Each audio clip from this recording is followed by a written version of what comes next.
आज की वीडियो में हम स्टडी करेंगे डीडीटी, बीएचसी एंड फ्रीऑन। इसके हम प्रिपरेशन, इसको कैसे बनाते हैं और इसकी प्रॉपर्टीज एंड यूजेस, इन्हें हम आज की वीडियो में देखेंगे। देखिए डियर स्टूडेंट्स, सबसे पहले डीडीटी का फॉर्मेशन कैसे होता है। यहाँ पर हम सबसे पहले लेते हैं क्लोरल। ये देखिए CCl3CHO, इसको हम कहते हैं क्लोरल। तो ये है यहाँ पर क्लोरल। क्लोरल का हम एक मॉलिक्यूल लेते हैं और क्लोरोबेंजीन के हम 2 मॉलिक्यूल्स को लेते हैं। ये फर्स्ट मॉलिक्यूल और यहाँ पर ये सेकंड मॉलिक्यूल। फिर इसको हम कंसंट्रेटेड H2SO4 की प्रेजेंस में इसको हीट करते हैं, तो डीडीटी का फॉर्मेशन होता है। एक बार फिर से देखिए, जब हम क्लोरल के एक मॉलिक्यूल को क्लोरोबेंजीन के 2 मॉलिक्यूल के साथ कंस H2SO4 की प्रेजेंस में हीट करते हैं तो डीडीटी का फॉर्मेशन होता है। अब कैसे होता है ये देखिए, यहाँ पर ये जो क्लोरोबेंजीन है, ये देखिए, इसको हम लिखेंगे क्लोरोबेंजीन। अब इस क्लोरोबेंजीन के इस हाइड्रोजन को हम यहाँ पर शो कर देते हैं। तो यहाँ पर इसका एक हाइड्रोजन और इसका एक हाइड्रोजन और इसका ऑक्सीजन, ये मिलकर यहाँ से वाटर मॉलिक्यूल को एलिमिनेट कर देते हैं। वाटर मॉलिक्यूल यहाँ से रिमूव हो जाता है। जब वाटर मॉलिक्यूल रिमूव होता है तो यहाँ पर डीडीटी का फॉर्मेशन होता है। कैसे ये देखिए, यहाँ पर जो CCl3 है इसको हम ऐसे भी लिख सकते हैं। देखिए इस तरह से यहाँ पर हमने ऐसे लिखा, और यहाँ जो CH था इसको हम ऐसे लिख देंगे, और इस CH से एक यहाँ पर देख रहे हैं ये क्लोरोबेंजीन और दूसरा क्लोरोबेंजीन, इस तरह से ये अटैच्ड हो जाएगा। ये देखिए यहाँ पर इसको अटैच कर देते हैं।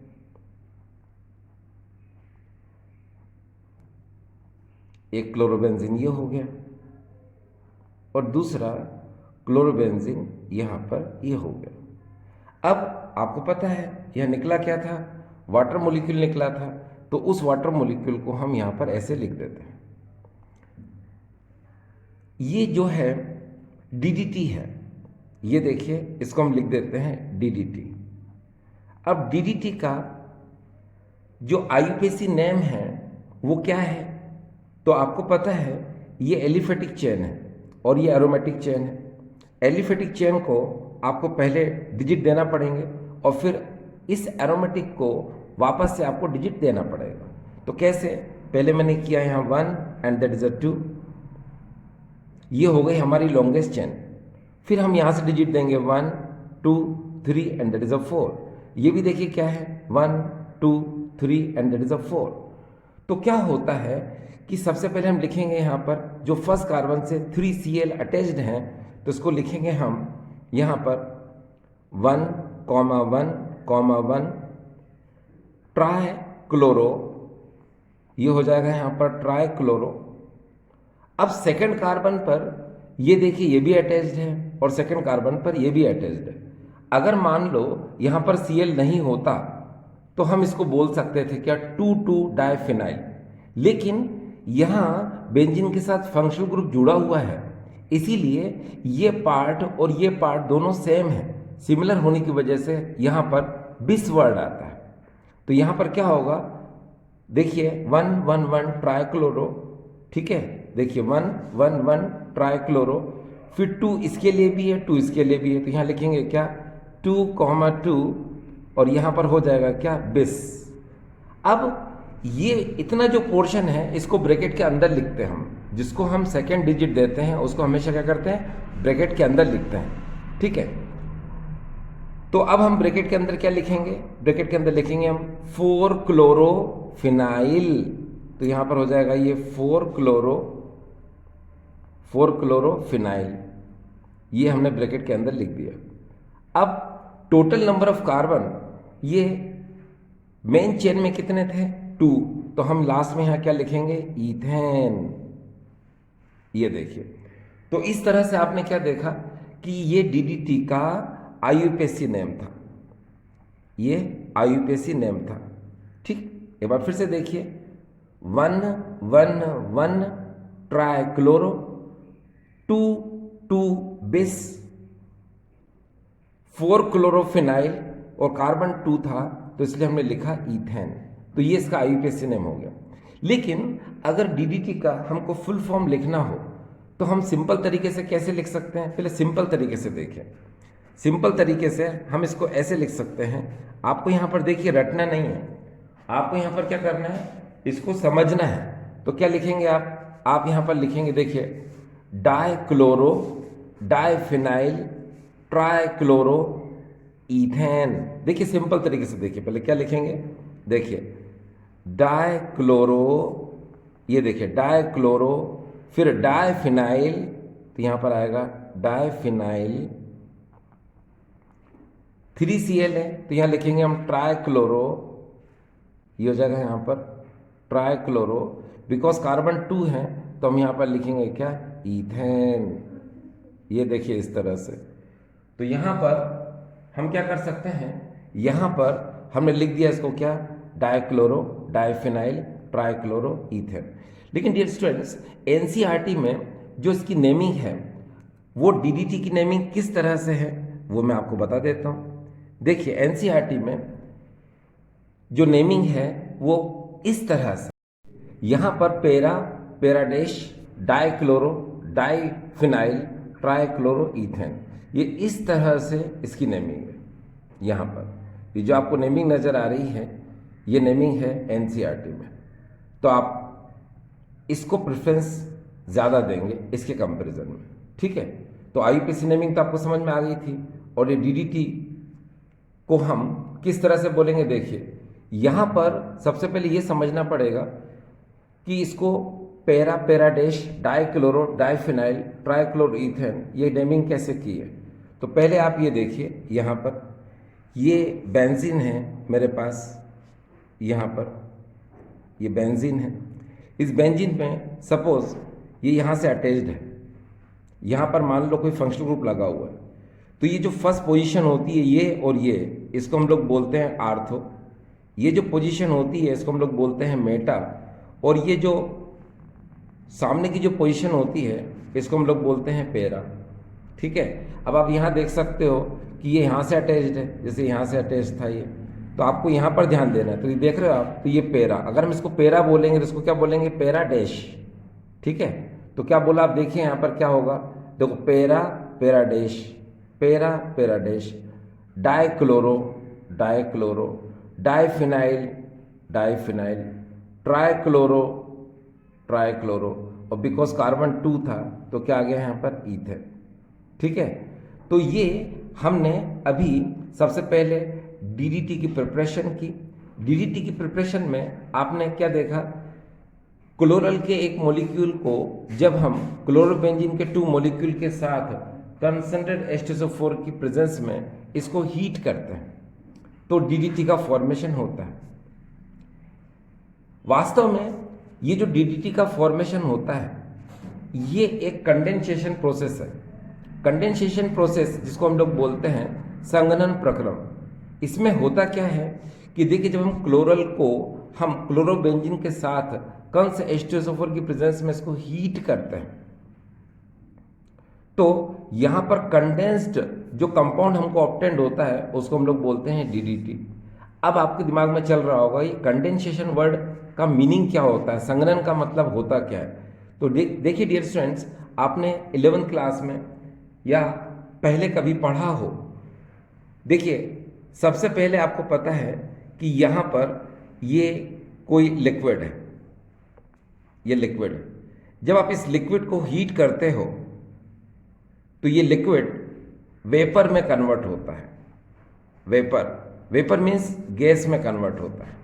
ठीक है, तो इस फिनोमिना को हम लोग बोलते हैं वेपोराइजेशन। क्या बोलते हैं इसको हम? वेपोराइजेशन। अब इस गैस को अगर हम यहां पर कूल कर लेते हैं, यानी कि ठंडा कर लेते हैं, ठीक है, तो या तो ये लिक्विड में कन्वर्ट हो जाएगा, ठीक है, या फिर ये सॉलिड में कन्वर्ट हो जाएगा, ठीक है। इस फिनोमिना को हम लोग क्या बोलते हैं? कंडेंसेशन।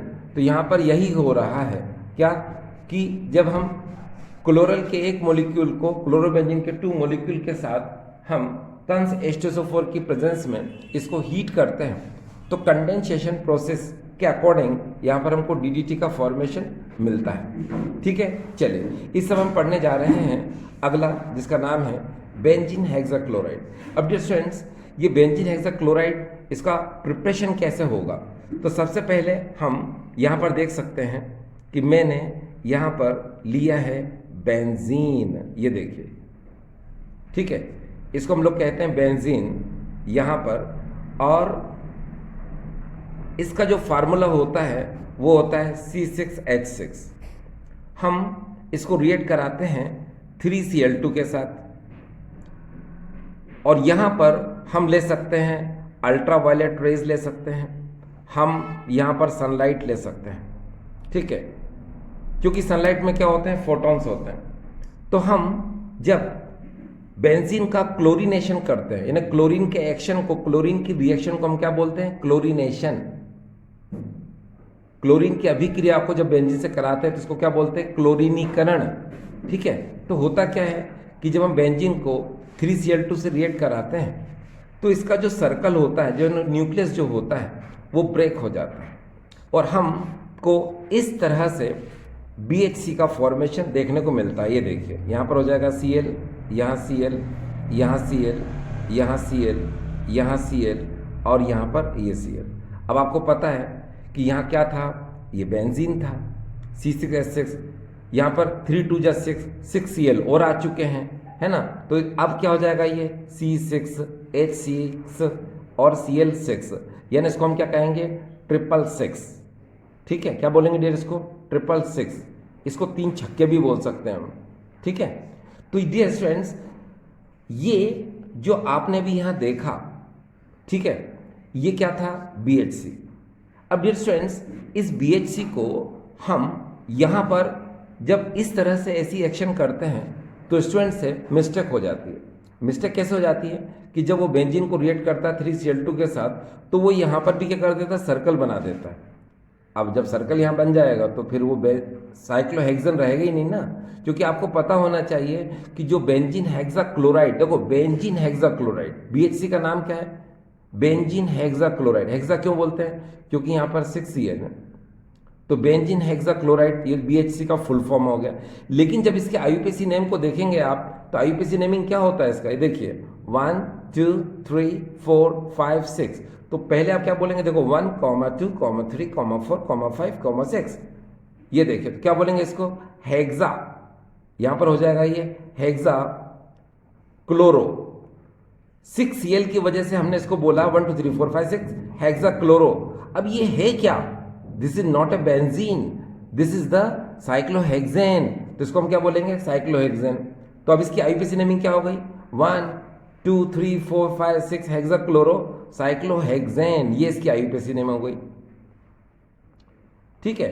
तो मैंने क्या कहा आपको कि डियर ये साइक्लोहेक्सेन है और ये क्या? बेंजीन है। स्टूडेंट से गलती क्या हो जाती है? वो ये सर्कल को यहाँ लगा देता है, तो वो साइक्लोहेक्सेन तो रहेगा नहीं ना, वो बेंजीन रहेगा।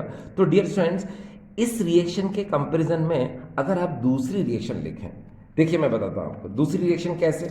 चलो इसको हम समझते हैं। जैसे मान लो यहां पर मैंने इसको इस तरह से लिखा, ये देखिए यहां पर ये बेंजीन को मैंने इस तरह से लिखा, ऐसे लिख सकते हैं हम बेंजीन को, है ना। NCERT में 99% ऐसे ही बेंजीन को लिखा गया है। ये है बेंजीन C6H6 और यहां पर हम इसको रिएक्शन कराएंगे 3Cl2 के साथ। प्रेजेंस वही अल्ट्रावायलेट रेस और सनलाइट। अब डियर स्टूडेंट देखिए, यहां पर अगर मैं कहूं आपसे कि BHC का फॉर्मेशन जो होता है वो एडिशन रिएक्शन की वजह से होता है, यानी कि योगात्मक अभिक्रिया के कारण होता है। तो एडिशन रिएक्शन को समझना पड़ेगा पहले थोड़ा सा। देखो कैसे, जैसे आप जानते हैं, यहां मैं नोट लिख देता हूं। ये देखिए यहां पर क्या होता है, आप बहुत अच्छे से जानते हो कि कार्बन कार्बन के बीच में इस तरह से यहाँ पर देखिए डबल बॉन्ड होता है। आप जानते हो ये क्या है, सिग्मा, ये क्या है सिग्मा, ये क्या है सिग्मा, और ये क्या है सिग्मा, और यहाँ पर क्या है, ये पाई है, और ये क्या है सिग्मा। डियर स्टूडेंट्स याद रखिएगा, कार्बन कार्बन के बीच में यहाँ पाई और सिग्मा जरूर लिखा है, लेकिन आपको यहाँ पर इतना सा पता होगा कि सबसे पहले सिग्मा का फॉर्मेशन होता है, उसके बाद ही पाई का फॉर्मेशन होता है। लिख जरूर देते हैं हम ऊपर पाई नीचे सिग्मा, लेकिन रियल में क्या होता है, पहले सिग्मा का फॉर्मेशन होता है, बाद में क्या होता है, पाई का फॉर्मेशन होता है। ठीक है, ये नॉलेज के लिए बता दिया आपको। अब होता क्या है, देखिए कि यहाँ पर ये जो बीच का जो पाई है ये ब्रेक हो जाता है, और ब्रेक होकर दो नए सिग्मा का फॉर्मेशन करता है। तो देखिए अब क्या होगा, अब ये इस तरह से हो जाएगा। यहाँ पर ये देखिए पहले सिग्मा कितने थे, 1 2 3 4 5, 1 पाई एंड 5 सिग्मा। अब देखिए कितने सिग्मा होगा, देखिए 1 2 3 4 5 6 एंड 7। तो यहाँ पर क्या हो गया, 7 सिग्मा। इसका मतलब क्या निकला, एक पाई बॉन्ड जब ब्रेक होता है तो दो नए सिग्मा बॉन्ड का फॉर्मेशन होता है। बोलो clear, yes.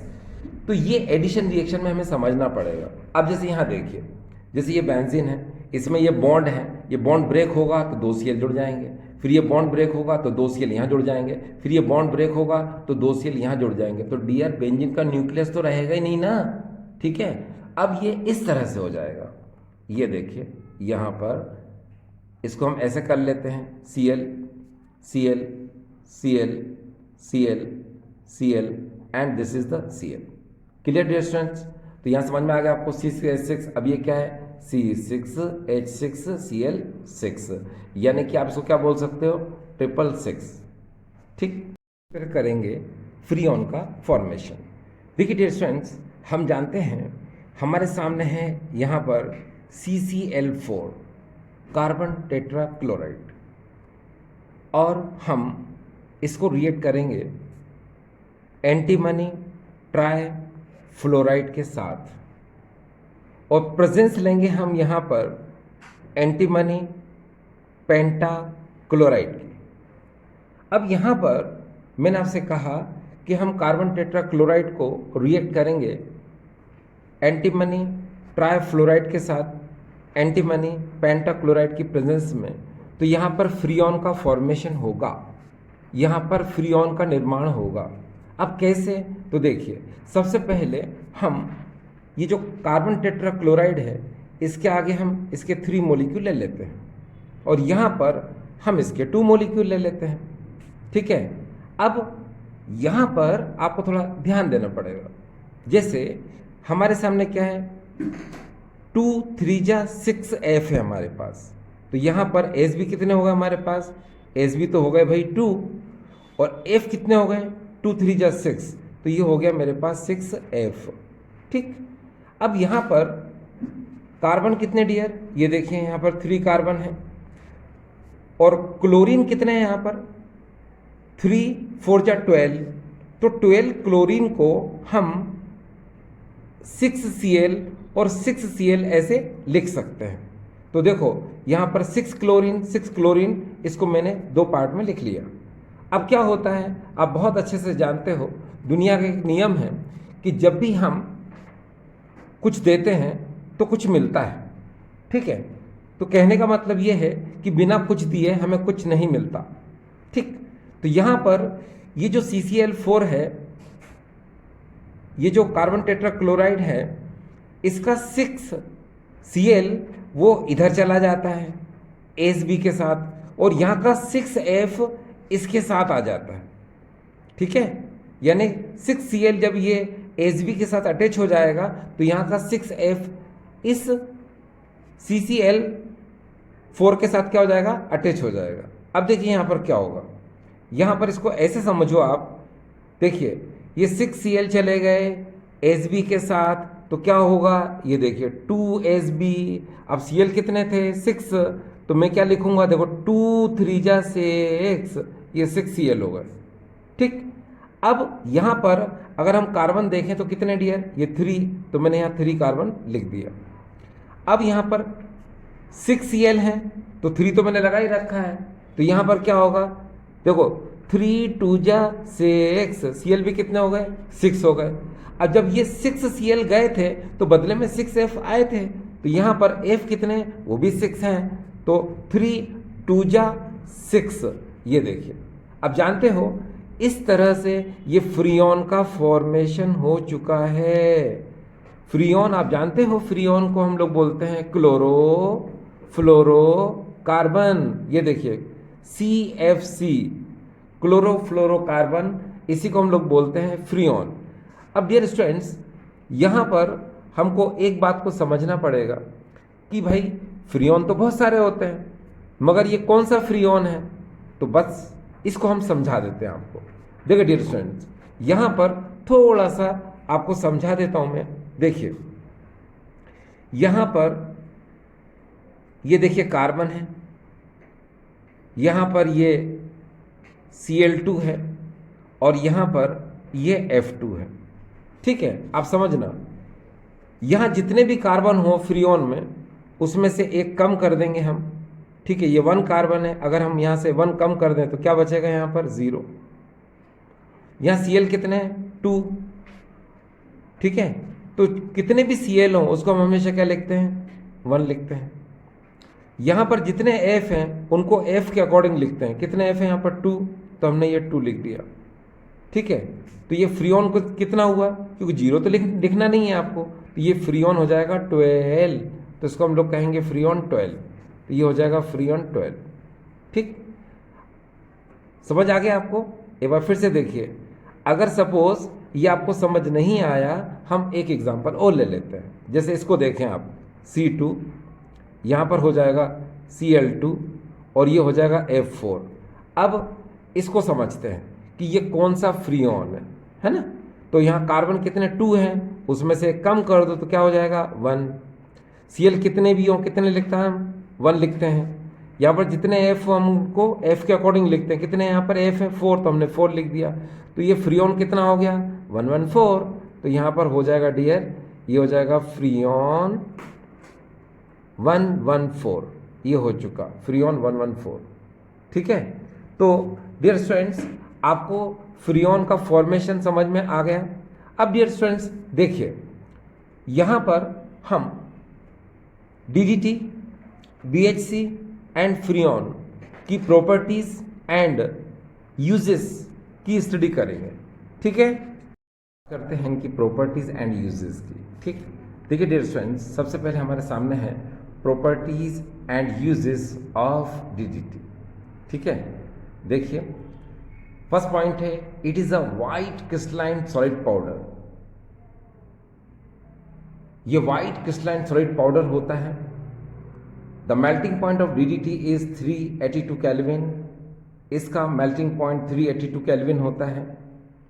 It is insoluble in water but soluble in benzene, alcohol and kerosene oil.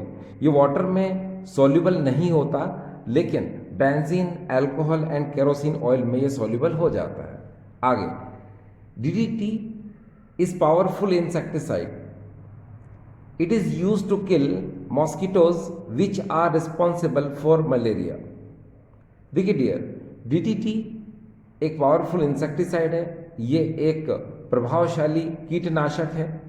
इसका उपयोग मलेरिया फैलाने वाले मच्छरों को मारने के लिए किया जाता है। ठीक है, यानी ऐसे मॉस्किटो जो मलेरिया को स्प्रेड करते हैं, उनको किल करने में हम इस DDT का यूज करते हैं। ठीक है, आगे, it is stable compound and causes pollution in the atmosphere. ये जो DDT है ये एक स्टेबल कंपाउंड है और ये एटमॉस्फेयर में रहता है। ठीक है, जिसकी वजह से क्या, ये पॉल्यूशन क्रिएट करता है। एटमॉस्फेयर में रह के पॉल्यूशन क्या करता है, ये क्रिएट करता है। इसका पॉल्यूशन इतना डेंजरस होता है कि इससे फिश, कुछ बर्ड्स, वाइल्ड लाइफ के लिए और ह्यूमन बीइंग के लिए ये हार्मफुल होता है। ठीक है, देखिए अगर हम बात करते हैं, इसको 1873 में सबसे पहले बनाया था, लेकिन 1939 में हमें ये पता चला कि ये इंसेक्टिसाइड यानी कीटनाशी का गुण दर्शाता है, यानी कि ये इंसेक्टिसाइड होता है। इसको बताया था पॉल मूलर ने 1939 में, और इसी के लिए पॉल मूलर को 1948 में नोबेल प्राइज मिला था। लेकिन 1973 यानी कि 1972 के आसपास, ठीक है, कुछ बुक्स 1972, कुछ 1973, अकॉर्डिंग टू मॉडर्न एबीसी 1973 में इस पर बैन लग गया था। और बैन लगने की वजह से क्या हुआ, देखिए यहाँ पर इसका यूज़ बंद हो गया। बैन लगना मतलब यूज़ करना बंद। कहाँ कहाँ? USA and other European country और यूएसए में तो बैन लग गया था, इस पर यूज़ करना प्रोटेक्ट हो गया था, यूज़ करना मतलब बंद हो गया था, ठीक है। लेकिन एशियन कंट्रीज़ में और एशिया में इसका यूज़ जो है वो होता रहा। अब ये बैन क्यों लगाया गया था? ये बैन इसलिए लगाया गया था क्योंकि फिश की कुछ जातियां जो है इससे नष्ट हो रही थी, कुछ बर्ड्स जो है वो मर रहे थे, और ह्यूमन बींग्स के लिए और एनिमल्स के लिए भी ये हार्मफुल था, ठीक है। क्यों? क्योंकि जो फैट्स टिश्यूज होते हैं एनिमल्स में, ह्यूमन बींग्स में, उसमें ये डिजॉल्व हो रहा था, ठीक है, और ये उसमें कलेक्ट होता जा रहा था, इकट्ठा होता जा रहा था, और फिर उसके हार्मफुल इफेक्ट जो है नज़र आते रहते थे। तो इसीलिए इसके यूज़ करने पर बैन लगा दिया था, ठीक है ना। चलिए अब हम आगे चलते हैं, इस समय बात करते हैं properties and uses of BHC। देखिए यहाँ पर भी it is a white crystalline solid powder. ये एक वाइट क्रिस्टलाइन सॉलिड पाउडर होता है। The melting point of BHC is 112 to 130 degree centigrade. इसका मेल्टिंग पॉइंट क्या होता है? 112 से 113 डिग्री सेंटीग्रेड होता है। ये वाटर में क्या होता है? इनसॉल्युबल होता है, लेकिन ये अल्कोहल, डाइथर ईथर और बेंजीन में स्पेरिंगली सॉल्युबल होता है, ठीक है। आगे यहां पर हम कह सकते हैं कि BHC मोर पावरफुल है, किससे? DDT से। किस पर्पस के लिए? इंसेक्टिसाइड में। तो यहां लिखा हुआ है BHC is more powerful insecticide than DDT। ये DDT से ज्यादा स्ट्रॉन्ग और पावरफुल इंसेक्टिसाइड होता है। कौन? BHC, ठीक है। आगे देखिए, it is an important pesticide use in agriculture. ये मैंने बताया कि BHC जो है पावरफुल इंसेक्टिसाइड होता है देन DDT से, यानी कि DDT की तुलना में ये BHC एक प्रभावशाली कीटनाशी होता है, ठीक है। यहां पर क्या लिखा है? It is an important pesticide use in agriculture, ठीक है। हम इसका एग्रीकल्चर में पेस्टिसाइड की फॉर्म में इसको यूज करते हैं। हिंदी में कृषि में हम इसका उपयोग कवकनाशी के रूप में करते हैं। किसके रूप में? कवकनाशी के रूप में इसका उपयोग करते हैं, ठीक है। इसको ऐसे कह सकते हैं कि इल्लियों को मारने में इसका प्रयोग किया जाता है। आगे देखिए, द मार्केट नेम इज 666 और लिंडेन और गैमेक्सेन। यहां लिखा हुआ है, देखिए, in the market it is commonly known as 666 और लिंडेन और गैमेक्सेन। आगे देखिए, इसको सबसे पहले बनाया था किसने? माइकल फेराडे, ठीक है। तो अब जरा देखिए, यहां पर अभी हमने जो बात की थी, ये प्रॉपर्टीज एंड यूजेस थे किसके? DDT के। और फिर ये किसके थे? प्रॉपर्टीज एंड यूजेस थे किसके? BHC के। अब हम फाइनली बात कर रहे हैं properties and uses of Freon, ठीक है। अब देखिए यहां पर क्या लिखा हो, पहला वर्ड है Freon is non toxic. Freon जहरीला नहीं होता है। आगे, इट इज नॉन इन्फ्लेमेबल, ये अज्वलनशील है, यानी कैच फायर नहीं करता।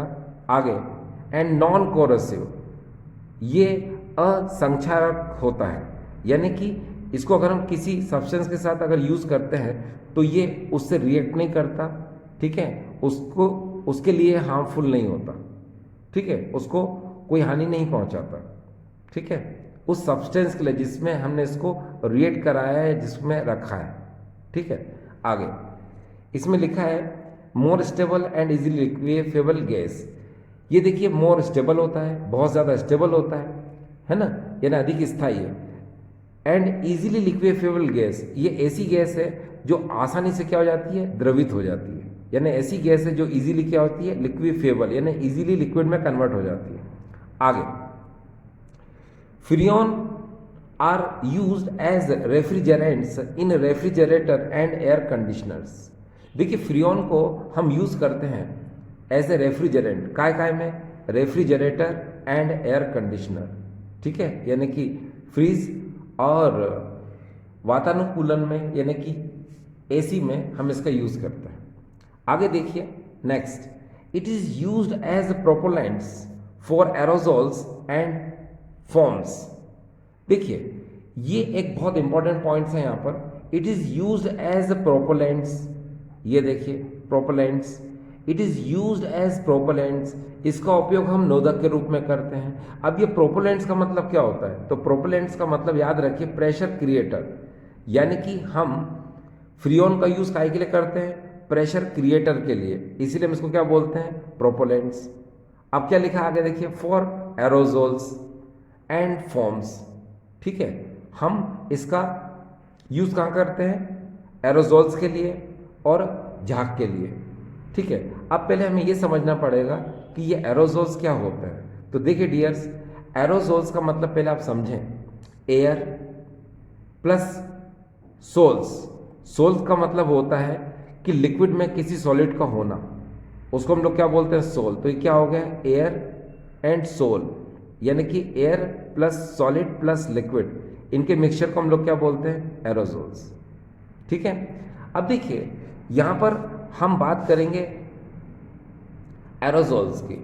एरोजोल्स में क्या होता है, अगर आप ध्यान से देखें, जैसे मान लो ये कोई हिट है जो कि हम इसको इंसेक्टिसाइड्स की तरह यूज कर रहे हैं, या फिर मान लो कोई स्प्रे है, रूम स्प्रे ले लो, ठीक है, या फिर आपने देखा होगा हेयर स्प्रे ले लो, ठीक है, या फिर कोई क्लींजर ले लो, या फिर कोई डीओड्रेंट्स ले लो, तो ये उस टाइप का होता है। इसमें आपने देखा हो उसके अंदर क्या है, सॉल्वेंट है और प्रोपेलेंट्स है, प्रोपेलेंट्स का मतलब फ्रीऑन, ठीक है।